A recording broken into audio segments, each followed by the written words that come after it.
In the heart of a city that time seems to have forgotten lies the magnificent yet sorrowful St. Hesper's Cathedral. For centuries, its bell tower has pierced the skyline, a silent sentinel watching over the generations below. But there's a profound sadness that clings to its stones, a story whispered on the wind about its most famous feature, the grand clock.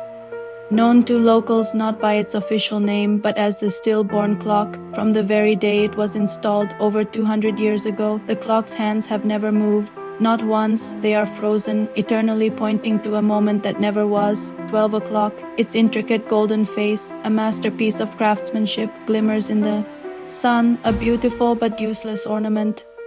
You see, the clock was meant to be the town's pride, a symbol of progress and precision. The greatest clockmaker of the era, a man named Alistair Finch, poured his heart and soul into its creation. Legend says Alistair worked for 10 solid years, designing gears of unparalleled complexity and a chime so pure it was said to mimic the songs of angels.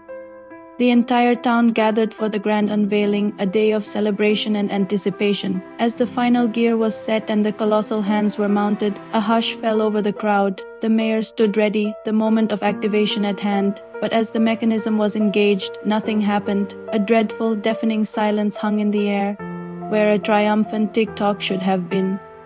Alistair Finch was devastated. He spent weeks, then months, then years, living in the bell tower, trying to breathe life into his creation. He reforged gears, recalibrated pendulums, and consulted ancient texts, all to no avail. The clock simply refused to awaken. The townsfolk, once filled with pride, began to see it as a bad omen.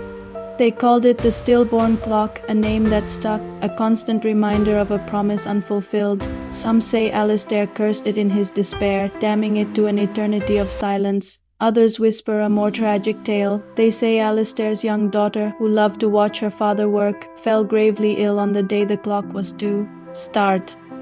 In his grief, he couldn't bear the thought of time marching forward without her, so he intentionally built a fatal flaw into his masterpiece, freezing time at the moment he lost her. It became a monument not to progress but to a father's unending love and sorrow. Today, tourists flock to see the beautiful, silent clock face. They take photos and marvel at its motionless hands.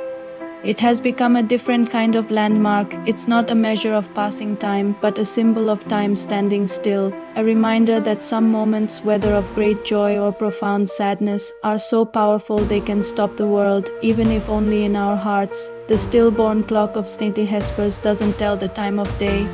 It tells a story of love, loss, and the moments we wish we could hold on to forever. Thank you so much for joining me on this journey. If you love stories like this, don't forget to like and subscribe for more adventures into the world's forgotten corners. See you next time.